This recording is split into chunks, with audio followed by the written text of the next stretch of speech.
아이가 계속 태어난다고 해서 그 아이들이 당장 집을 살 수 있는 게 아니지 않습니까? 이때는 왜 갑자기 출생아가 다시 증가했느냐? 청약을 뭘 포기하고 차라리 집을 사. 많이 주저하지 않겠죠. 왜냐면은 나는 집이 필요하고 결혼도 했고. 서울이 유독 더 이 물량에서 자유로웠던 이유는 바로 이겁니다. 앞으로 우리의 시장의 방향은 굉장히 명확하다. 안녕하세요. 사다리 경제 유선영입니다. 네, 6.27 대책 이후 시장이 좀 차분하게 흘러가는 가운데 정부는 이번 정책의 효과를 굉장히 만족스러워하면서 이제 다음 정책, 공급 대책에 대한 발표를 준비를 하고 있습니다. 자, 근데 많은 분들은 지금 이 공급 문제가 왜 이렇게 화두가 되고 있는지 좀 이해를 못 하시는 것 같아요. 그러니까 정부에서 공급을 이렇게 심각하게 다룬다라는 것은 그만큼 공급이 부족하다는 이야기인데, 공급이 부족하다는 것은 수요에 대비해서 집이 부족하다는 이야기죠. 그래서 왜 이럴까? 지금 인구도 줄고 있는데 그런 의문을 던지시는 분들이 있어서 오늘은 이 좀 수요에 대한 이야기, 예고드린 대로 수요에 대한 좀 얘기를 집중해서 좀 드려볼까 합니다. 그래서 오늘 이렇게 제목을 잡았는데요. 공급이 부족하다고 하는데 이해가 안 가요 라고 해봤습니다. 보통 이제 이러한 질문하시는 분들이, 많은 분들이 이런 얘기들 많이 하시죠. 제일 많이 하는 거는 인구죠. 인구가 계속 증가하고 있는데 왜 집이 부족한 것이냐. 그리고 또 새로 계속 집을 짓고 있는데 주택은 계속 늘어나고 있는 거 아니냐, 이런 얘기들을 하고 계십니다. 자, 그래서 제가 먼저 우리가 수요와 공급에 대한 약간 오해를 하고 있는 게 있다, 이 얘기를 좀 드리고 싶은데요. 우선 공급의 문제예요. 자, 사람들은 이제 집 수를 생각합니다. 집이 계속 지금 3기 신도시 또 만들고 4기도 또 만들면 집이 계속 늘어나는 거 아니냐. 이렇게 집이 자꾸 늘어나면 나중에는 인구는 줄은데 집이 남아돌지 않겠느냐, 이런 얘기 하십니다.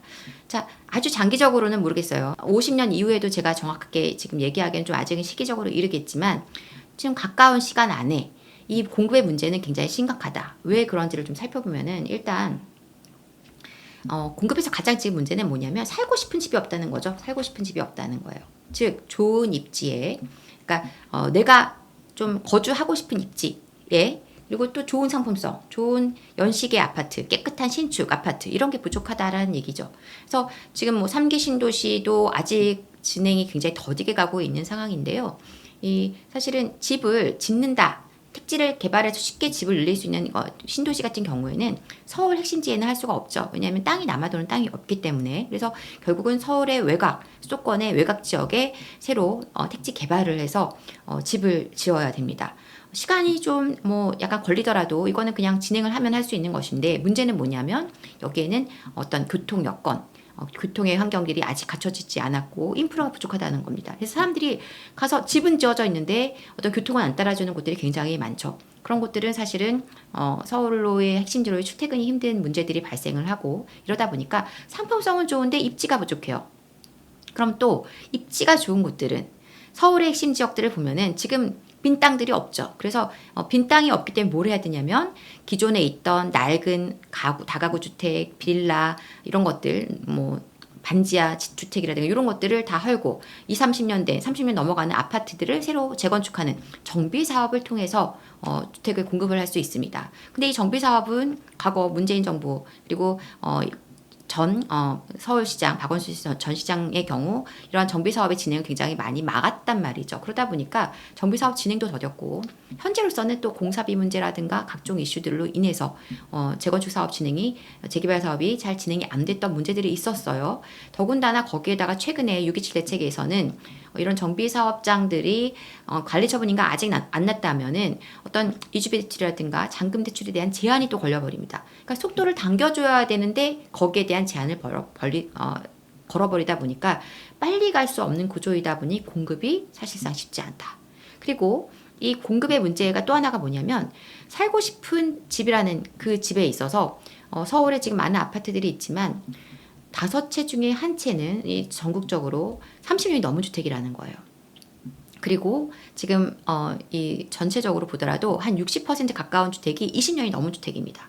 무슨 얘기냐면 사람들이 살고자 하는 집은 지하, 반지하나 뭐 그 한 30년이 넘어가는 아파트를 원하는 건 아니거든요. 그러다 보니까 실제로 원하는 주택은 깨끗한 신축, 그래도 엘리베이터도 지하까지 연결되어 있는 거, 뭐 주차장도 좀 넉넉한 거, 이런 것들을 원하시는데 그런 주택이 결코 많지 않다라는 것입니다. 그래서 공급이 부족한 환경으로 가고 있는 것이죠. 그래서 요거는 우리가 늘 자주 하는 오해이니까 한번 먼저 언급을 드리고, 자, 수요에 대한 오해는 오늘 좀 제가 중점적으로 드리고 싶은 이야기인데요. 바로 이거예요. 인구는 지금 줄고 있지만 일단 세대수가 증가하고 있어요.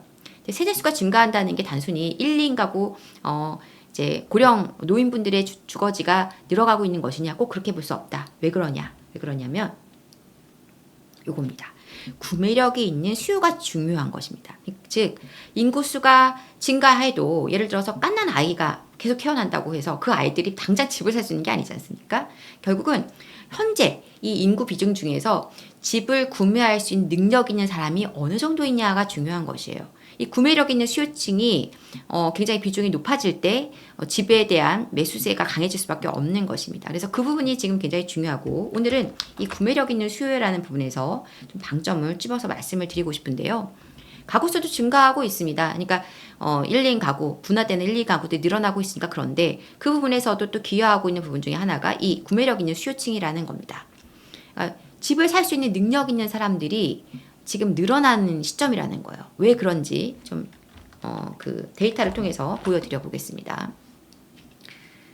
자, 지금 제가 보여드리는 것은 전국 출생아 수의 비중이 아니라 출생아 수를 보여드리는 것입니다. 통계청에서 가져온 자료이고요. 1970년부터 통계 자료가 나와 있어요. 그래서 70년부터 해서 현재 2024년 잠정치까지의 데이터를 가져온 것입니다. 우리나라가 인구가 가장 많았던 때가 1970년이에요. 70년대 초반. 이때가 이제 2차 베이비 부머 세대라고 할 수 있고요. 그리고 인구가 굉장히, 그러니까 출생아 수가 많았던 시점이 언제냐면 1990년부터 90년대 후반, 바로 이 시점입니다. 뭐 이때도 계속 많았지만 이 증가에서 갑자기 줄다가 다시 늘어나는 이 시점. 이때는 왜 갑자기 출생아가 다시 증가했느냐, 이 부분을 좀 알아봐야 될 텐데요. 요 2차 베이비 부머 세대가 이제 결혼해서 이제 요 전후죠, 전후. 요 세대가 결혼하면서 자녀를 출생한 부분도 있었고, 또 이제 그때 90년대 초반을 생각해 보시면은 여러분이 잘 기억하시는 일기 신도시가 막 이제 지어져서 입주하던 시점이었습니다. 정말 노태우 전 대통령이 빠르게 일기 신도시를 급하게 공급하면서 좀 급격하게 주택수를 확 늘려주는 효과를 만들어냈고, 주거의 안정이라는 부분에서 굉장히 그 부동산 시장에는 큰 역할을 했던 부분이 사실이었죠. 그래서 주거 환경이 안정되다 보니까 많은 분들이 결혼도 하고 이제 아이를 낳는 문제에도 조금은 더 편안하게 접근할 수 있던 환경이 되었다라는 게 굉장히 중요한 부분이겠고, 또 한참 안정적인 어떤 경제 환경, 경제 성장률을 이루면서 굉장히 우리나라가 빠르게 안정적으로 경제가 그 자리 잡아가는 어떤 환경들이었다 보니까 여러 가지 측면에서 사람들이 집을 사고 생활이 안정되면서 아이를 낳아 키우는 거에 대한 부담이 내려가는 그런 상황이었어요. 그리고 여러분들이 잘 아실지 모르겠지만 산하 제한 정책이라고 있죠. 그래서 뭐 하나만 낳아 잘 기르자, 뭐 이렇게 한참 이제 아이를 둘만 낳아 잘 기르자가 하나만 낳아 잘 기르자 이렇게 됐었던 시점이 있었는데, 어느 순간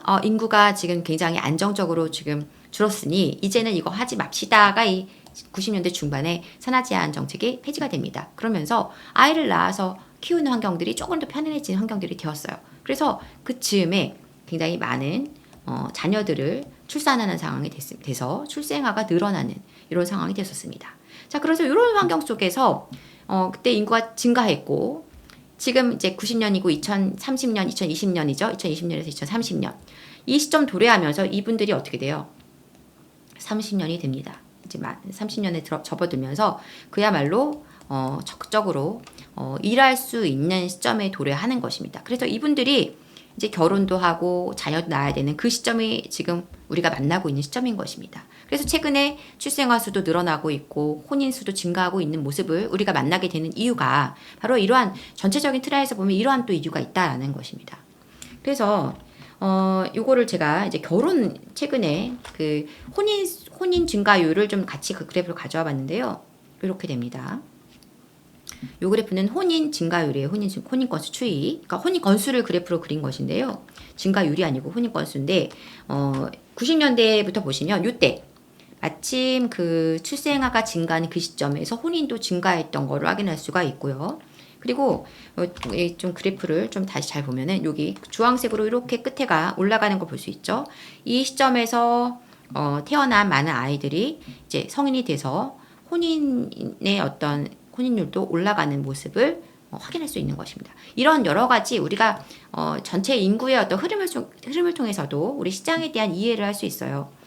2020년 이후에 보시면 여러분들이 굉장히 좀 특이한 단어들을 많이 만날 수 있었던 것을 기억하실 것입니다. 바로 이런 것들이죠. 2020년 이후에 물론 뭐 코로나 이슈도 있었고 또 이제 굉장히 유동성 장세 강화되면서 부동산 시장이 크게 뛰어 올랐기 때문에 나온 신조어들도 있지만 가만히 따져보면 꼭 그렇지 않습니다. 예를 들어서 얼죽신, 얼어 죽어도 신축이다 이런 말들은 이게 사실 물론 그 40, 50대도 60대도 신축 아파트를 선호하지만 특히나 결혼하는 혼인, 신혼부부 또 혼인 정년기에 들어가신 젊은 세대가 아무래도 신축 선호도가 훨씬 높아요. 그러니까 신축에 대한 니즈가 강한 것도 어떤 이러한 수요층에 대한 부분일 수가 있겠고요. 그다음에 영끌 또 뭐 B2 이런 것들도 사실은 어느 정도 지금 소득은 안정적인 일자리를 통해서 소득은 어느 정도 확보가 돼 있어요. 고소득에 고연봉에. 그런데 지금 현재 내가 가지고 있는 자산은 부족한, 현금은 부족한 경우죠. 그래서 그것을 상쇄하기 위해서 빚으로 집을 사거나 영끌해서 집을 사서 그리고 나서 그것을 내가 갚아가는 방식의 젊은 층의 어떤 매수의 방식을 우리가 빗대어서 많이 얘기하는 것입니다. 그래서 3, 40대 20, 30대보다는 30, 40대 쪽이 더 강하겠지만 이제 한참 이제 일자리가 안정되고 이런 분들이 사실은 영끌을 한다거나 비투한다거나 이런 얘기들을 쓸 수 있는 것이죠. 또한 청포자, 청약 포기자라는 얘기죠. 그래서 청약을 넣어봤자 20, 30대는 어차피 점수가 높지가 않으니 사실은 되기가 어렵다. 이런 것 때문에 뭘 청약을 뭘 해 포기하고 차라리 집을 사 이런 얘기들인 거죠. 패닉바잉도 마찬가지입니다. 그동안은 가만히 있었는데 이제 내가 직장생활 가보니까 선배들이 다 집을 사서 집값이 엄청 뛰는 걸 보니까 놀라서 같이 집을 따라 사는 환경들이 많이 만들어지는. 그래서 뭐 지금 전세 사기 이슈도 이런 젊은 층들이 사실은 많이 당하신 분들이 많은 게 이제 적극적으로 그 사회에 이제 들어와서 어떤 집을 구매할 수 있는 집을 또는 선택할 수 있는 세를 살더라도 집을 시장의 참여자도 늘어나는 환경들 속에서 이러한 이슈들이 나온 게 된 것이라고 할 수 있겠고요. 벼락거지도 마찬가지죠. 그리고 불인이 부동산을 모르는 어린이 뭐 이런 뜻이죠. 그래서 부동산에 대해서 아직은 이해가 부족한 경험이 없는 어떤 그런 투자 경험이 없는 그래서 어떤 그런 경험이 없는 상태에서 뭔가를 매수하시려는 분들을 빗대어 하는 얘기를 드리고 포모 뭐 공포죠. 그래서 이 어떤 부동산에 대한 어떤 시장에 대한 상승에 대한 두려움 또는 하락에 대한 두려움 이런 모든 것들이 경험이 있다면 사실 조금 더 여유 있을 수 있겠지만 그런 것이 부족할 때 더 많이 좀 느끼게 되는 체감하게 되는 부분이 있을 것입니다. 이런 단어들도 가만 따져 보면은 이제 아주 경험치가 높은 40, 50대들보다는 30대, 40대 내지는 이제 막 그 시장 참여자로 들어오게 되는 20대 중후반 이런 분들이 많이 경험할 수 있는 그 단어들이고 최근에 이런 단어들이 더 많이 오픈돼 있었던 이유가 바로 이러한 지금 시장 참여자로 들어올 수 있는 분들이 이제 구매력 있는 분들이 늘어나고 있기 때문이라는 점을 우리가 놓치면 안 되겠어요. 자, 그래서 제가 이제 아까 보여드렸던 자료와 더불어서 앞에 그 출생아 수의 어떤 증감 추이, 결혼 혼인 증가 추이 이런 것들을 보시면서 같이 봐야 되는 게 바로 이겁니다. 30대 도달 인구. 지금 2020년 이후 30대 도달 인구가 급격하게 증가하고 있고요. 그러니까 30대 도달 인구 플러스 이제 여기에 이미 30대에 진입해 있는 수요층이 합해지는 거죠. 40대까지. 그러니까 이제 이렇게 돼서 구매력 있는 수요층이 많이 증가하는 시점이 되는 것이고요. 그리고 이제 사망인구 추이를 보면 이거는 이제 2028년까지는 예상치지만 어쨌든 간에 그 통계적으로 사망이 이 정도 시점에서 사망 인구들이 늘어나더라 이런 것들 봤을 때 현재는 아직까지는 그 사망 인구가 많지 않은 상황에서 점점 늘어나게 되는 상황인데 사망 인구는 줄고 그리고 그 3, 40대 또 20, 30대 어떤 그 구매력 있는 수요는 늘어나는 환경이 지금 우리가 2020년부터 해서 지금 현재까지 만나고 있는 상황인 것이고 이게 조금 짧게 본다면 2028년 정도까지가 굉장히 그게 강하게 어떤 늘어나는 시기라는 겁니다. 구매력 있는 어떤 수요층이 많이 늘어나는 시점이라는 거예요.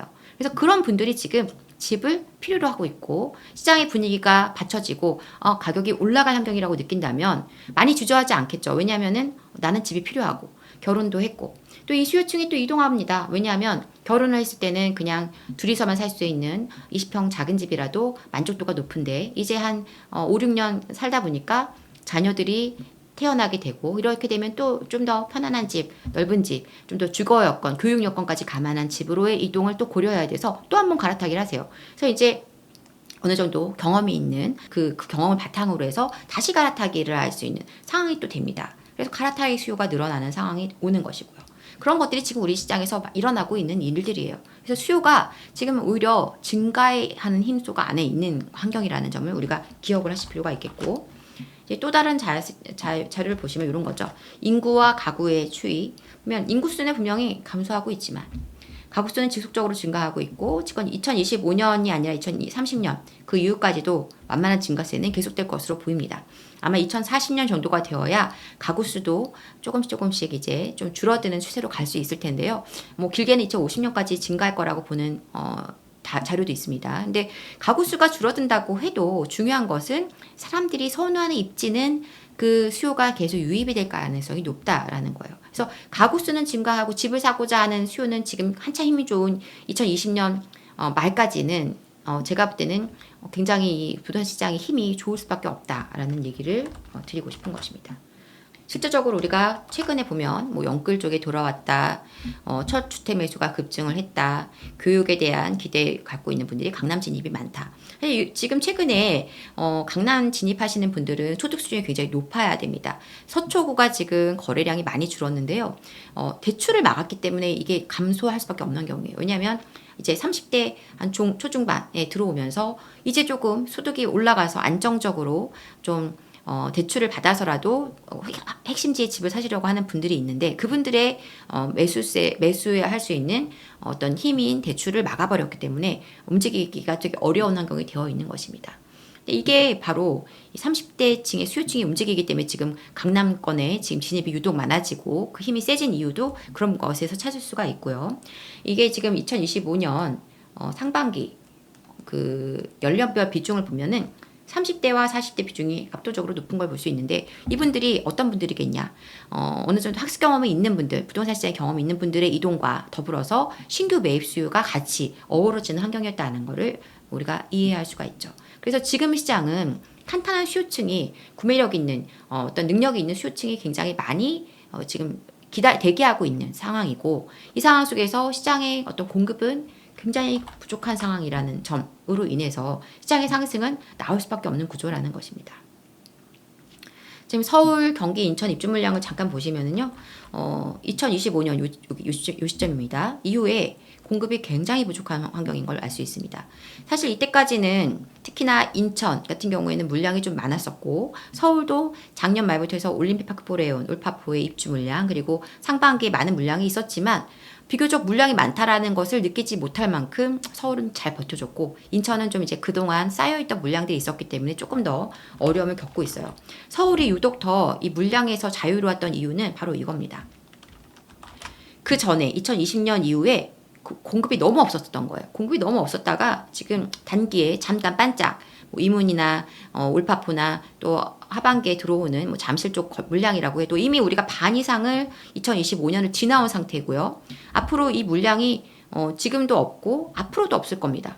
그렇기 때문에 이 물량이 전혀 부담이 안 돼요. 이 물량은 계속 이쪽에서 다 소화했던 거죠. 그동안 부족했던 물량을 소화하고 또 남음이 있었던 거죠. 그리고 서울은 그만큼 핵심지인 만큼 많은 분들이 원하시고 찾고 들어오려고 하는 지역이고요.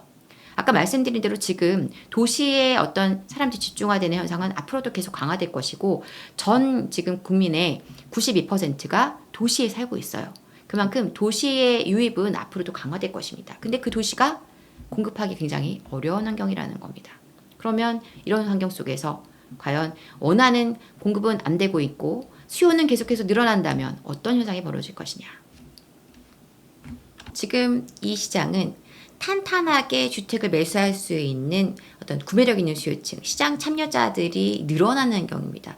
30대 들어오면서 안정적인 시장을 얻고 결혼을 해야 되고 또 자녀를 낳으려고 하는 그런 수요층이 늘어나고 있는 환경이고 또 이미 조금 빠르게 진입한 2020년 이후에 결혼을 하고 자녀를 이제 낳으려고 준비하시는 분들은 다시 한번 또 갈아타기를 해야 하는 수요로 전환돼서 또 시장에서 다른 참여자로 조금 더 좋은 상급지로 이동을 위한 매수에 또 참여해야 되는 환경입니다.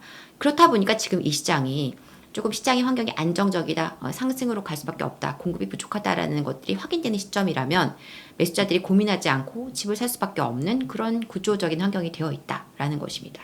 더군다나 여기에 매우 부족한 공급, 살고자 하는 곳에 이루어지지 않고 있는 이 공급으로 인해서 매수자분들은, 매수 대기자분들은 뭔가 결정을 해야 될 시점이 온다면 과감하고 빠른 결정을 할 수밖에 없다.